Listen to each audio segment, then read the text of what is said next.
Welcome into Running It Straight for Wednesday, the 3rd of April now. We usually do the show on a Thursday, we have this year, but we do have live cricket tomorrow here on the radio, so we've moved it back to Wednesday, and we might actually stick with Wednesday as well. Jello, Anthony Gelling, joining me because it's a great chance to preview, review, do everything all at once. We did it on Wednesdays last year, so this might be the new time.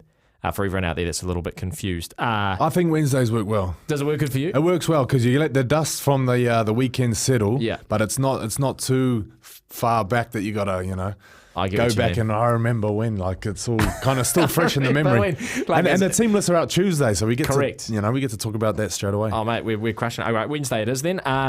So what have we got coming up between now and 3 o'clock? We're going to catch up with former Warrior, former Bronco, Cowboy, Queenslander, Kangaroo, maybe a Prime Minister's 13 potentially. Brent Tate, a man famous for the old neck brace. He's going to join us in around about 10 minutes' time. Lots we can talk to him about because we can talk to him about obviously the Warriors, but the Broncos Cowboys game, which was a cracker under the rain. The Broncos absolutely dismantling the Cowboys despite no Reece Walsh, no Payne Haas. Shows how important Adam Reynolds is to that team. So we'll catch up with Brent Tate in around about 10 minutes' time. We will have a look at the Warriors win over the Knights. We'll tuck into the team list that was named by Andrew Webster yesterday with a couple of forced changes. Then we'll have a look at some of the other NRL news, including the Dragons granting an early rest to Zach Lomax. Where do you think that he's going to end up? Text us on 8833 anytime you can. Call us as well on 0800 150 811. Jello, will start with the game on Sunday, the Warriors and the Knights. The Warriors getting the win, as probably predicted by a lot of people, to go 2-2 on the season. But I think the overwhelming sentiment still is that, a good performance from the Warriors, just still lacking that ruthless, put them to bed type mentality, although they did get the job done. Yeah, got the job done. They looked comfortable the whole time. You never thought they were going to lose. There was a couple of big moments in the game. Chanel coming off the bench. He had a couple of big moments, linking up with Wade there for the try, and then the kick that he put up for Marcelo. Pretty special. Kate Well, 50 tackles. Yeah. Big efforts. None more so than Rogers' effort with 5 minutes to go. And he bats down that pass on the Ponga break. Yeah, that was huge. That's huge because we had an 8-point gap at that time. If they score, 5 minutes left, 2 points in it, it goes either way. Like you've seen it in that Eels-Tigers game on Sunday, which was Monday, which was an absolute cracker. And we saw it with Melbourne, right? Like it's that. It happens. And Canberra last year at Mount Smart, they scored those 3 quick tries to bring it back to golden point. Well, that's what I was thinking. When they made that break, I thought, I've seen this before. Well, it was almost the exact same play. Yeah, They did the same thing. They spread it wide, Jack White, and just down the sideline. Just that little shift, yeah. So, you're right. Great play from Roger. And, I want to sort of put the question to bed. I sit on the fence on the argument of should Roger play fullback? I know a lot of people are sick of talking about it, sick of asking. What? It's I don't know. We do talk about it. We talk about it way too much. Man. But here's the thing, Jello, and I saw someone comment on a social media post saying, why do the media insist on having this conversation when Andrew Webster has so clearly shot the idea down? It's not going to happen, and Chance is the number one. But I think it's part of what makes sport, and what makes it fun is you can have these conversations and these debates. I don't think anyone in their right mind doubts Andrew Webster's coaching ability or his decision making. It's just it's an interesting topic to dive into, and I like the ramifications of if Roger was to play there. Is it Chargers in the centres? Is it somebody else like Ali Leatoa? But me and Blake talked about it on Sunday as well. I'm of the belief that there's a bit of net gain having Roger in the centres in terms of defensively and having Chance on the field somewhere that he's familiar with versus, Roger is a great fullback. Yeah. He showed that against the Knights, 300 run metres, he breaks tackles for fun, but I don't know. I'm just of the belief that there's a bit of net gain having him. I agree with you, and I think with both of them on the field, people forget what Chance done last year. 100%. He's an awesome fullback, man. Mm-hmm. He's so good there. Having Roger at centre, great. The funny thing is though, and I know this is what's going to happen, Chance could come out and have a solid game. People are going to compare it to Roger's best game at fullback and be like, get him out of there, Yeah, and that's going to be the same for anyone that comes in to play fullback this year. That's true. You're going to be compared to not just Rog playing fullback, but Roger's best game.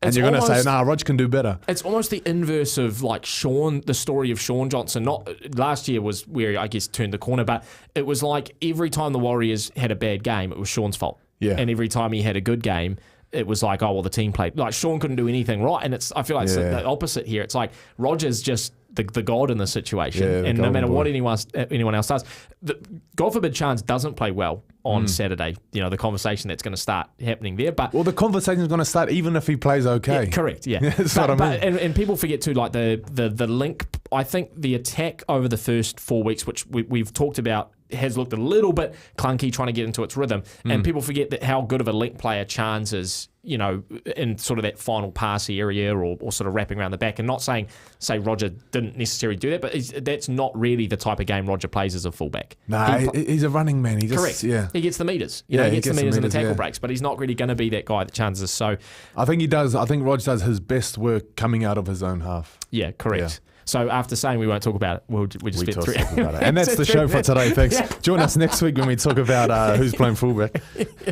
But yeah, so you mentioned, look, in control of the game for most of the 80 minutes, and definitely didn't feel like they were going to lose, but maybe just still need that little bit of extra polish. How good is it? Luke Metcalf goes down. Yeah, that's terrible news for the youngster, considering what he had to deal with last year and the injuries he's had to go through. But I don't think any Warriors team previously, and for that matter, almost any team in the NRL, apart from maybe Penrith with Cleary and Schneider, could have replaced a player like that with someone like Chanel, who would then go and deliver that kind of performance. It speaks to the depth this year. It's you see it this week as well. You know, Capewell's out and Marata comes in. You know, you got an international starting instead. It's quite funny because I was watching the game with my old man. And he said, so, because we saw Chance in the crowd before the game, he said, so when's Chance back? I said, he's a couple of weeks away. He said, so we've had Chance, Tane, and now we've got to settle for this third string fullback, Roger. Yeah. I was like, it's a funny way to look at it, but yeah. How was that you haven't caught up with you? Oh, no, I did catch up with you on Monday about the transistor business. I'm still looking for a distributor. Still looking for a distributor to hand out the transistor radios at Mount Smart. So Chanel, how does it look for you moving forward? And we'll talk about the team list named yesterday by Andrew Webster.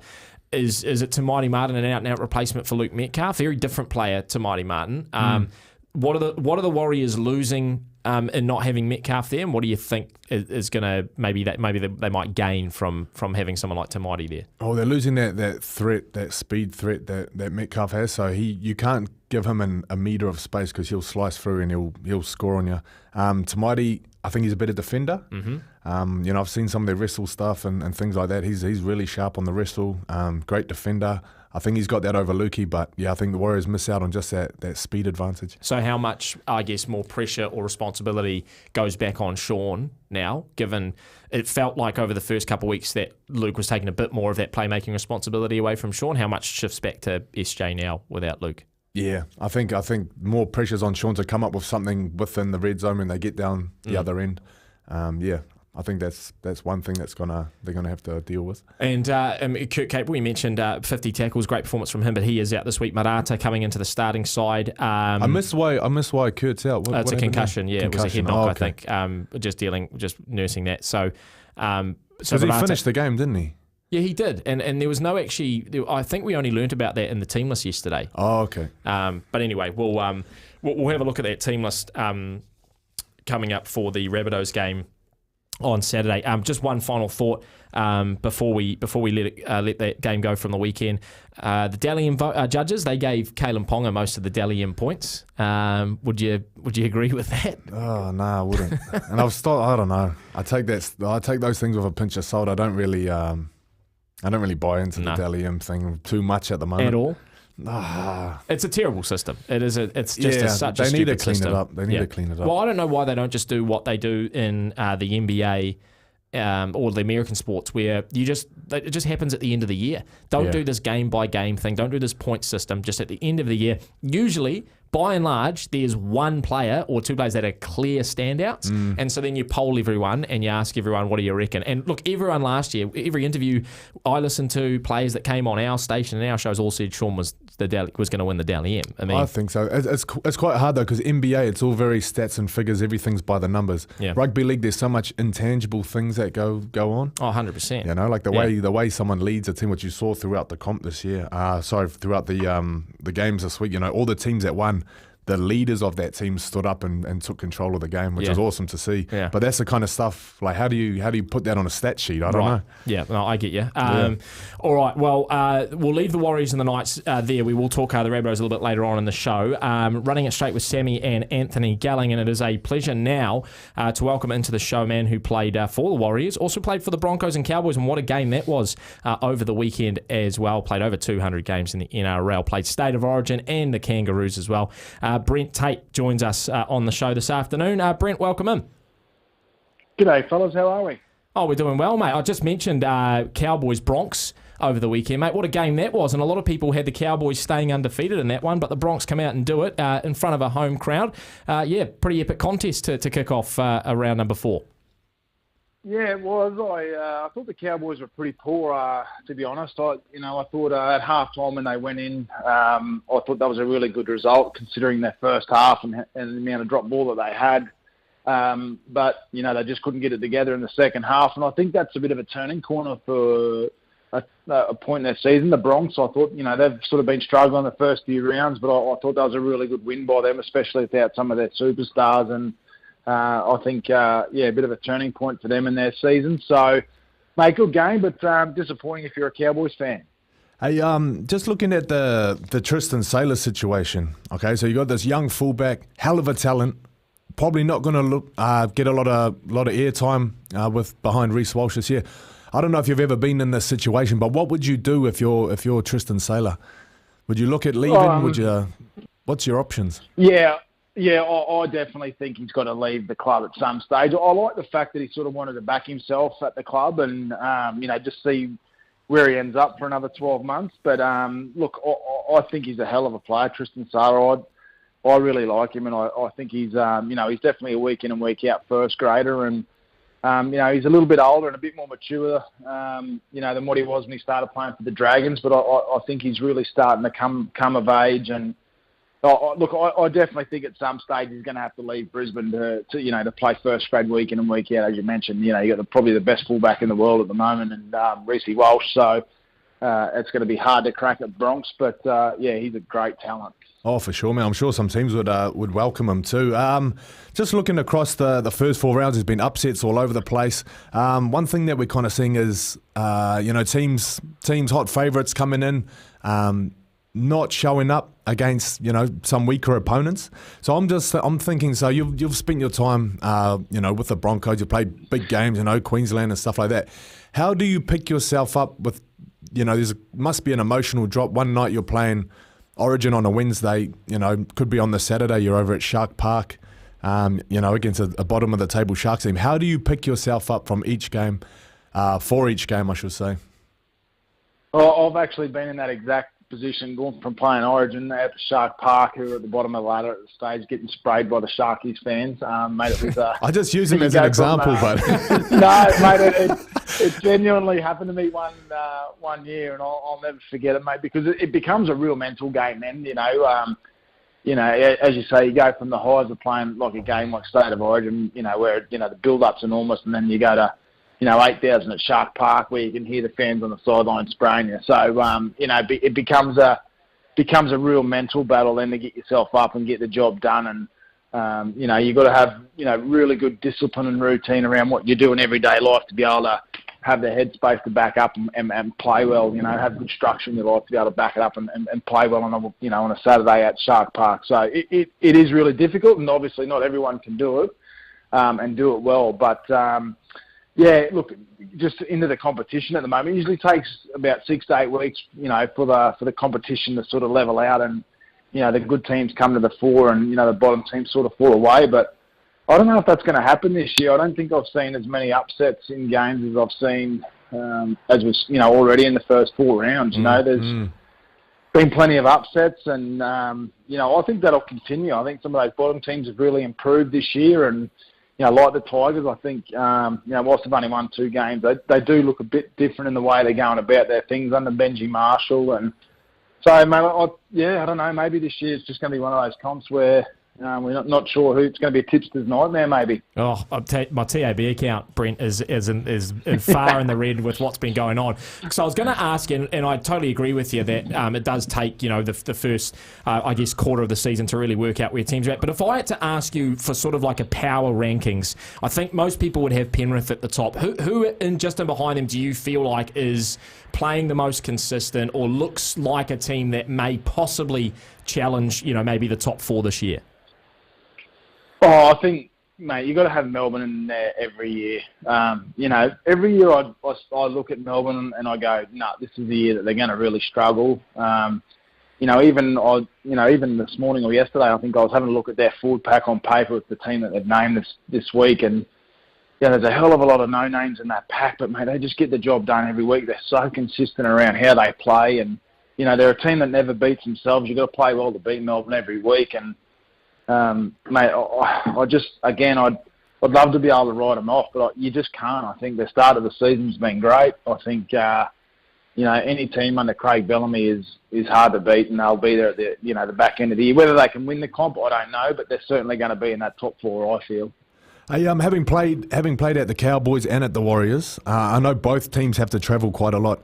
How would you compare the travel schedules for the two? And do you reckon that's a serious disadvantage for the Warriors or for the Cowboys? I reckon it's a huge disadvantage, mate, for the Warriors. Absolutely. Like that flight and the time difference, it's only a couple of hours, but it makes such a huge difference. And, I'm sure at the club, you don't want to make it an excuse. And you know what? You don't even want to make it an issue. But, I guess I can comment on it because I'm away from it now. But it is seriously difficult to get on a plane and get over there and travel those sort of distances and get up and play each week, over in Australia. So, mate, you can never underestimate how huge that travel component is for the Warriors. But the last couple of years they've done really well, and mate, I'm as excited about them as anyone. So you reckon they should just start the comp with a 6-point handicap, maybe? How do you see them going this weekend? They got the Bunnies away, another travel big game, another away game. Well, isn't it funny at the moment? Like every game, we're only 4 rounds in, but every game for every club at the moment seems like a big game. Like, I've never seen so much pressure around coaches and players, and wins and losses, and it's a great advertisement, for the game of how popular it is and how many people are talking about it, and radio shows and TV shows, and but with that comes a whole heap of pressure, and mate, it's a huge game for especially for South, I guess. I'm sure South fans are hoping they've turned a bit of a corner with their season after the win against the Bulldogs. But mate, I think the Warriors are going. I think they're going great, mate. Whilst they've had a couple of losses, they're games that they probably should have won as well. So. And mate, they've got great depth at that club this year, which is, I think, a huge. Every club's got to have depth, but you've got to have depth in good key positions, and that's certainly something the Warriors have got. So, mate, I'd expect them to go over there and get the job done against the Bunnies. Early days, Brent, but I feel like some of the fear that maybe fans and pundits over this side of the ditch had around the Warriors, maybe not backing up last year, have been alleviated just with how the side has played through the first 4 rounds. Just casting your mind back to, Warriors teams you played in that were successful, that did well, are there any sort of similarities you see with this team, or do you think the club sort of has built in a way a new identity under Andrew Webster?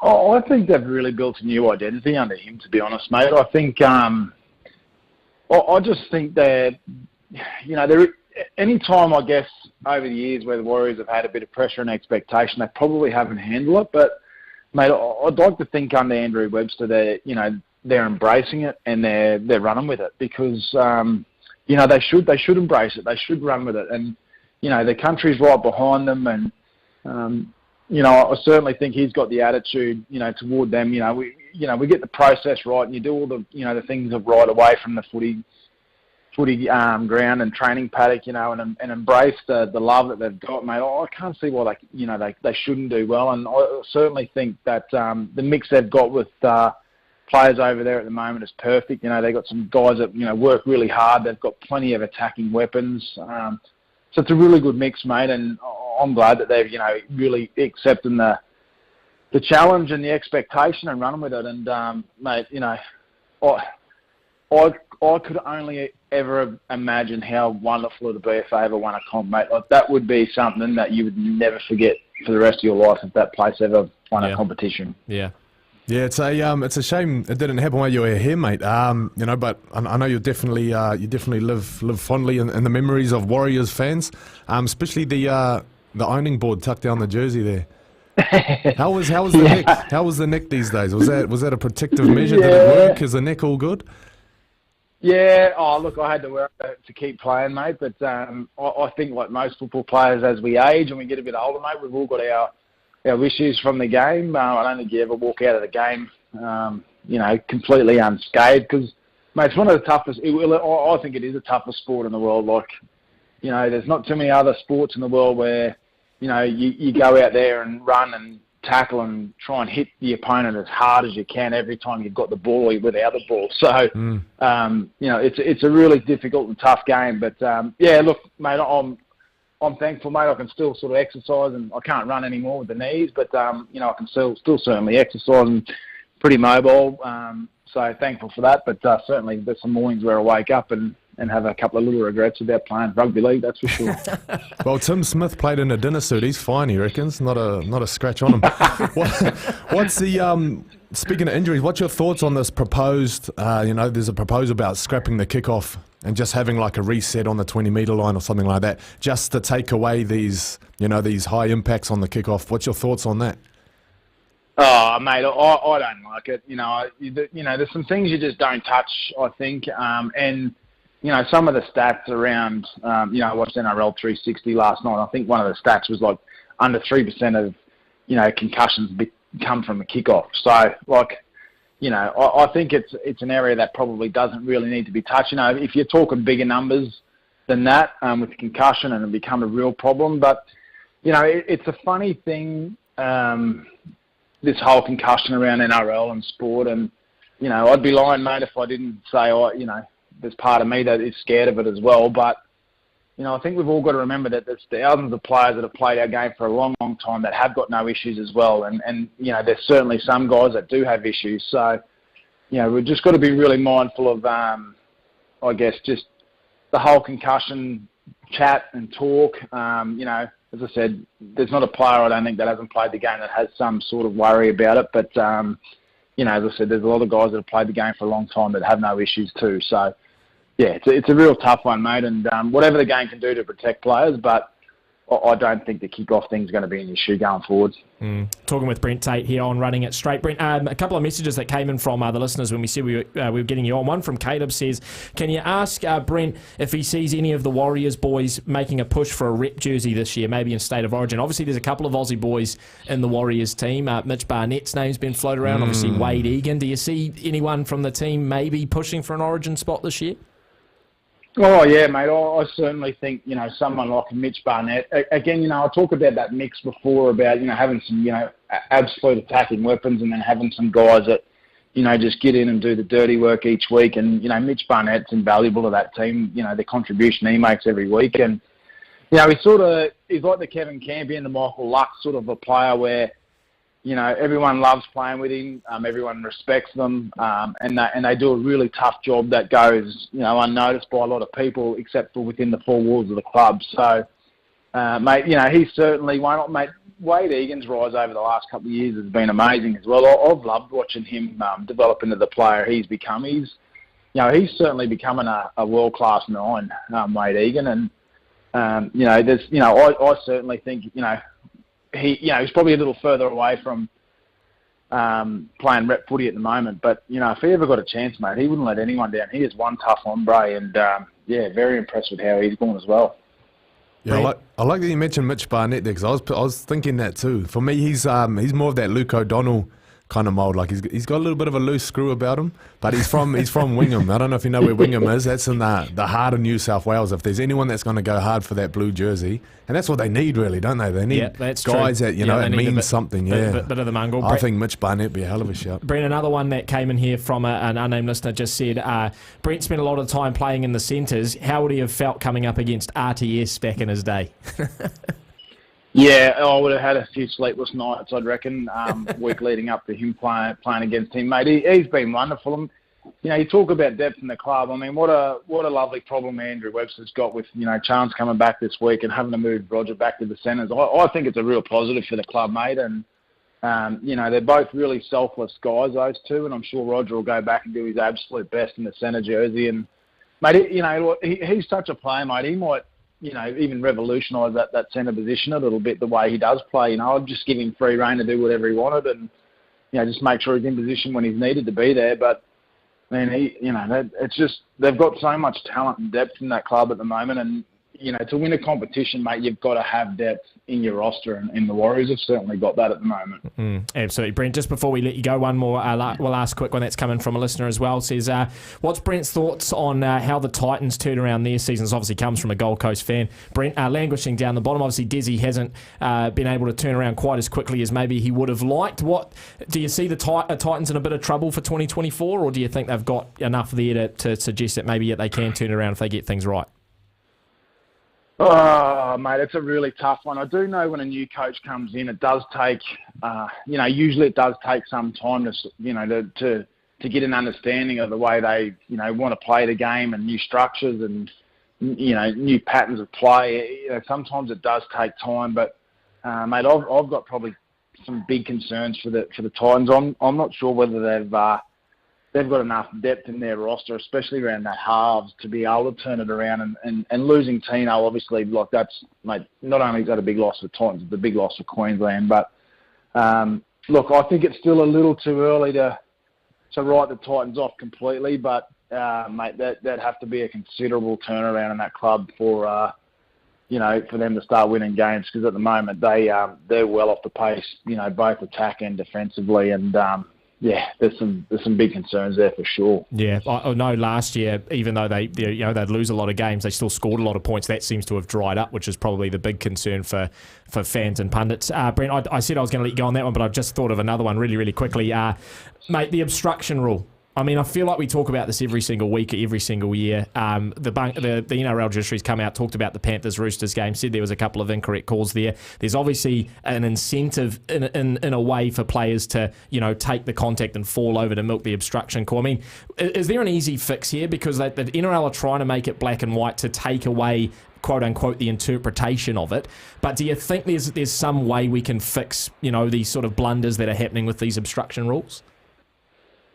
Mate, no, I don't think there really is an easy fix, because it then becomes, I've heard about putting an ex-player in the box and having some interpretation, which I don't hate the idea of having that, where, I hate at the moment when you see guys that, they aren't going to get there, just bump into them and fall over and milk that penalty for the obstruction, or they're not even making an effort to get there at the moment because they know there's going to be a penalty. So, you leave that up to interpretation then, and again, it's not black and white, it's really grey. And what I think he might, when a player might milk a penalty, to someone else is just a blatant, knocking on or taking them out. So, mate, I'm not sure which way we go here. It's a really difficult one because, there's so much grey in it. But I think I'm like everyone at the moment. I'm hating seeing players just, or defending players just milking the penalty. It's gotten out of control. And,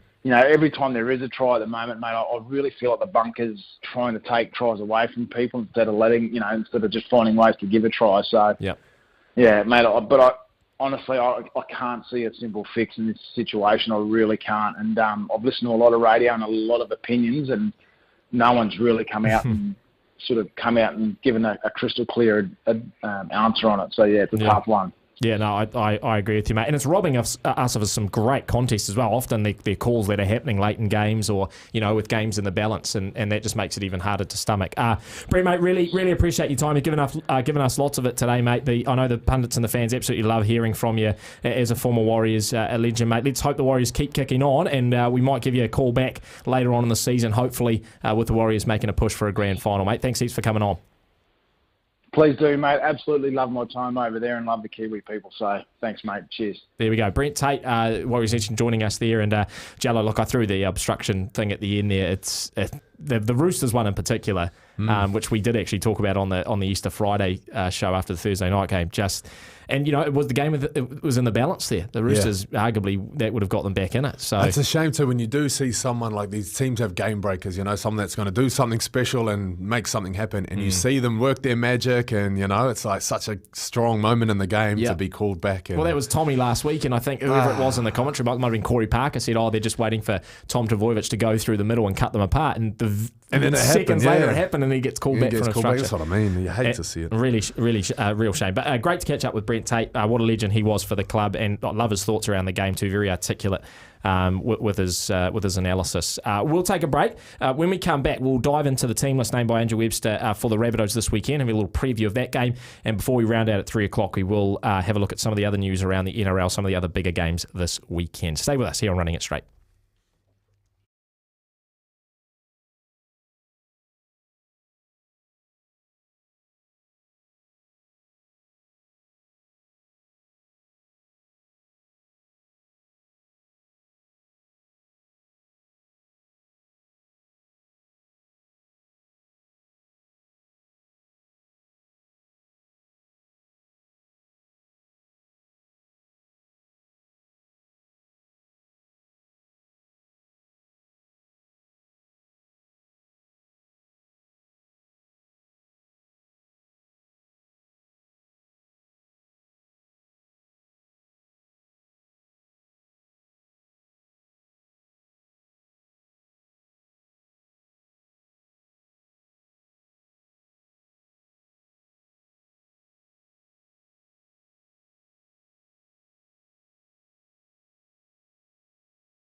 Welcome back into Running It Straight here on SENZ. Sammy and Anthony taking you through until 3 before we hand over to the run home. Warriors Rabbitohs this Saturday night over at Accor Stadium. It's a 5 p.m. kickoff New Zealand time. We do have live commentary here on SENZ. Jello's actually going to join us for the commentary this Saturday, so looking forward to your debut there. Jello, run through the team lists quickly and then have a little chat around the match. So for the Warriors, Chance Cook-Stay comes back into the side in the number 1. Dallin Watene-Zelezniak, Marcelo Montoya, the 2 wingers, Rocco Berry and Roger Tuivasa-Sheck back in the centres. Tamati Martin comes in for Luke Metcalf, Sean Johnson, the 7. Then the 2 props, Adam Whanua-Blake, Mitch Barnett, Wade Egan, number 9. Jackson Ford, Marata Niukore comes into the second row to replace the concussion stand down for Kurt Capewell, Toru Harris in the 13. Then Freddie Lussick, Tom Ale, Bunty Afoa and Jazz Tavanga on the interchange. A couple of force changes there for Andrew Webster, Jello, but I would say probably once again the big talking point this week maybe that interchange and what that looks like come kick-off on Saturday. Yeah, well, we said that they have the options of playing around with the interchange, depending on who they're playing against. You saw Tom Ale last week playing Cup, played well too. They had a great win over the Knights. Good to see him back in the team there. Bunty, Jazz as well. I don't know. Are we going to see any late changes here? We've been seeing them last few weeks. Do you know the suspicion I have, Jello? I'm suspicious that Jacob Laban might get a run. Oh, I'd love to see that. You know why? He's in my fantascy team. Yeah, believe it or not. Believe it or not. Well, look, the thing that got me buzzing about him the most, I've seen him play, highly touted talent, but what excited me the most was SENZ. We went out to the Warriors Media Day before the season started. Staffy asked all the players who trained the best in pre-season. Pretty much all of them said Jacob Laban. So that's true, man. You know what excites me? He was 220k on fantasy.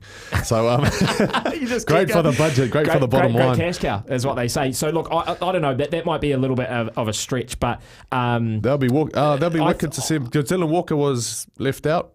Do you know what though, Jello? I don't know how you couldn't have Chanel after what he did last week.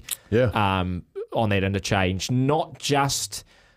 For what I mean, it ended up being a stroke of luck, really pure luck for Andrew Webster that he was able to throw Chanel in when Luke went down. But I just think for what he offers defensively, and he's still got that creativity on attack. He could be the guy that just gives Egan a spell off the bench, but also be there in case there's another bigger injury. Then of course you've got Jazz, Bunty, and Tom being your middles. I maybe think Chanel will come in late.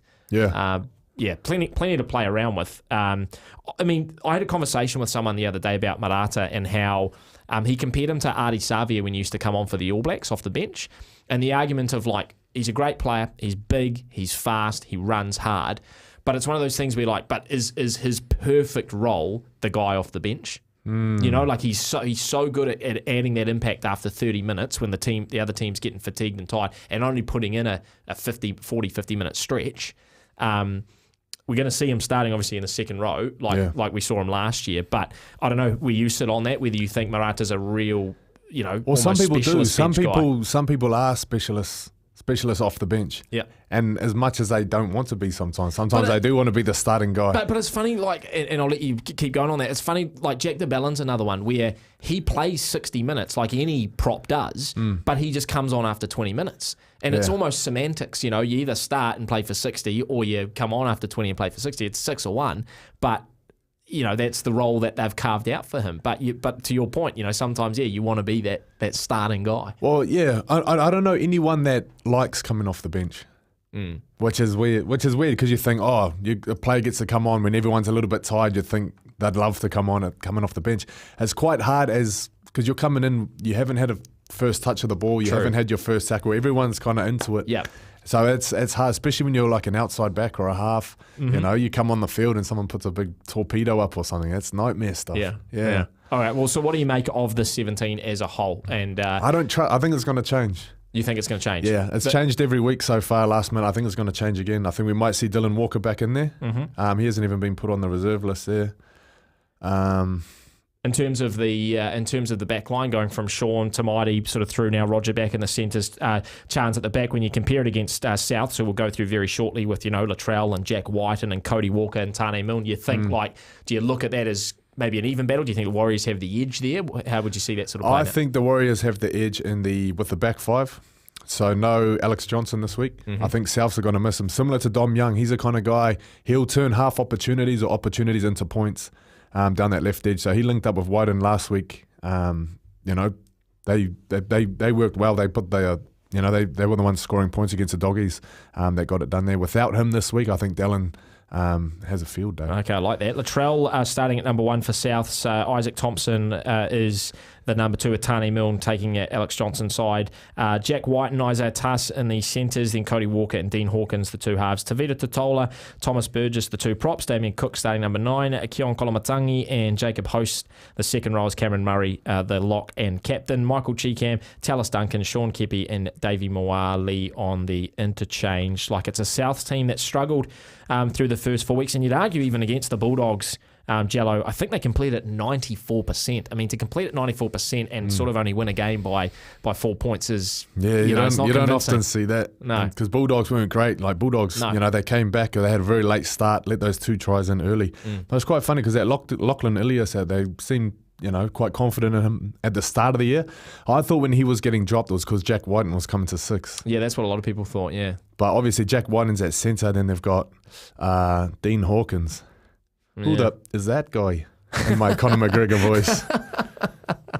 Yeah, so I mean... He's been around. I know he's played a lot of cup. He's I think he debuted a couple of years ago, 2021 or something like that. He's been around for sure, but I don't know. It's a confusing lineup when I look at them. Yeah, right. So when you put the 17 side by side, like what are you thinking Saturday at 5 p.m? Are you thinking this is a game the Warriors should win? They will win? I think 13 plus. You think so? Yeah. Wow. Yeah, I think because Souths, they scored a lot of their points early in the game last week. Doggies didn't get going. Yeah. I don't think Warriors, they're very good with their starts. You know, usually we score first, score second, and kind of back off there. But I think Warriors 13 plus for this one. I don't mind that at all. Okay, so that's what Jello's predicting for Saturday. We'll take another break. When we come back, we'll have a look at some of the other games on over the weekend. There are a couple of big ones as well, particularly tomorrow night with the Storm and the Broncos at Amy Park. The Storm fresh off a bye. So we'll take a short break, come back with our round 5 preview after this.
Welcome back into Running It Straight, and a big shout out to everyone watching on the YouTube live as well. Someone said it here, I don't want to sound cocky and arrogant, but I think the Warriors put 40 points on the Bunnings.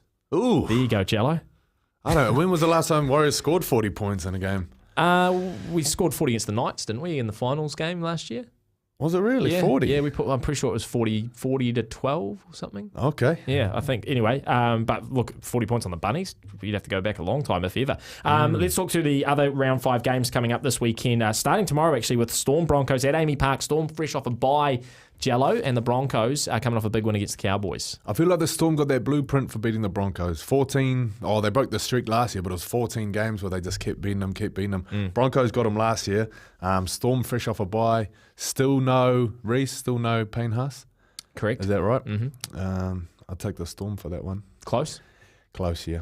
Bulldogs Roosters Friday night 8 p.m. Both coming off the back of losses. What do you reckon? I think Roosters weren't too bad against Penrith. They scored some points, came late in the game, made it closer than what it could be. But They do have points in them. We know that about the Roosters. The tries that they let in, I mentioned it earlier in the week.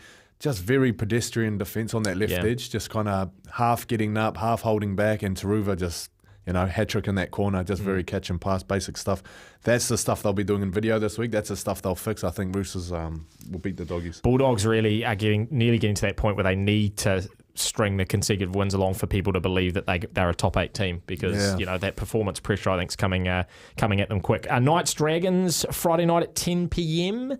I think the Knights. I don't think the Knights are a bad team. No, I think they played pretty well against us, to be honest. I think Kalen could go big in this game. I think so. He always plays my well. fantasy team. He plays good at home too. And if you watch the Dragons last week, yes, they won, but they won against a very, very poor Manly team. Like I think Manly completed at 53% last week. Yeah. And Dragons were worse. Dragons were in the 40s. There were 30 errors in that game, 15 from both teams. Dragons completed at 40-something% and won that game. It's unbelievable. We've talked about Warriors, Rabbitohs, Seagulls, Panthers on Saturday at 7:30. That's a good game. Now, people might not want to hear this, but I'm going against the Panthers. Okay, I'm going Seagulls. Wow. Do you think if the Roosters can't beat the Panthers, the Seagulls can? Well, the Seagulls can beat the Roosters. Okay. And the Panthers can beat the Roosters. If you want, I don't know if that's how you want to do it. You can't really. I don't know. I just feel do the Roosters, comparative matchups. I know, on but these I think the Roosters are better than the Seagulls. But what do you? Where does that come from? Do you think the Seagulls, despite all the errors that they had against the Dragons, they still have the quality there to beat the top team in the comp? Yeah, I think so. I think they'll go have a look in the mirror. And there's also certain matchups like Oluwatu. I'm not sure who he's going to have on his side. He might have Luai, or he might have Schneider.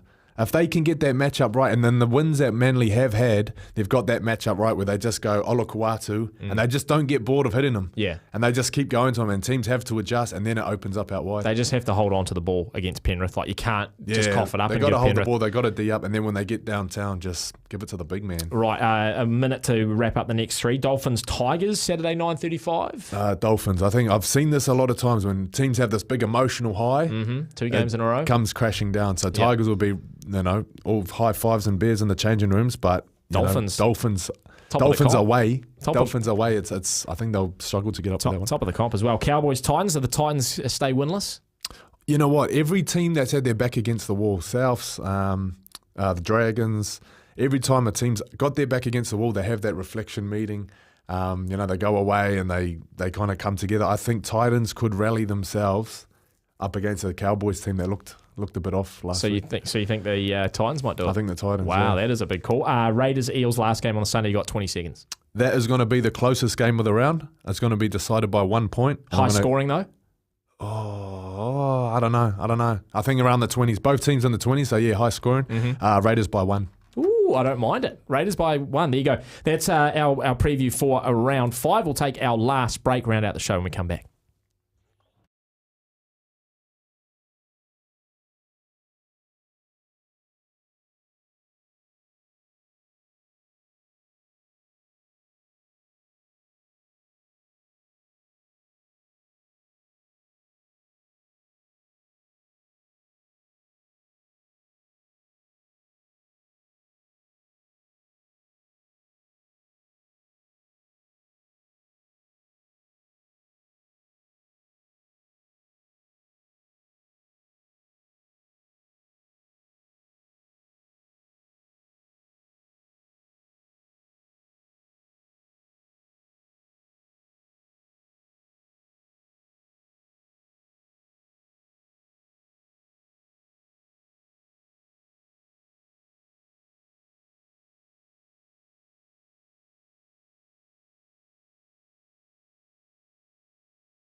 We are coming up to 3 o'clock. We're going to hand over to the run home. And as always, we've just completely run out of time of all the things we wanted to talk about. So what we're going to do today, and we'll try and do this moving forward as well, is myself and Jello, if you're listening live, we're going to jump into a studio. We're going to go a little bit more in-depth into this weekend's games. We're also going to talk about some of the other news around the NRL. Zach Lomax getting an early release from the Dragons. Where does he go? Jello wants to have a bit more of an in-depth chat on Tristan Saylor and what he does, the star Broncos fullback that's stuck behind Reece Walsh. So if you want to hear that, just keep a lookout on the SENZ League channel on your podcast platforms, and we'll post a full extended episode of Running It Straight there, alongside our interview with Brent Tate and all of our Warriors analysis as well. Live commentary this Saturday of the Warriors and the Rabbitohs from Accor Stadium. Myself and Jello will be in the box seat for a 5 p.m. kickoff, but it is the run home coming up next.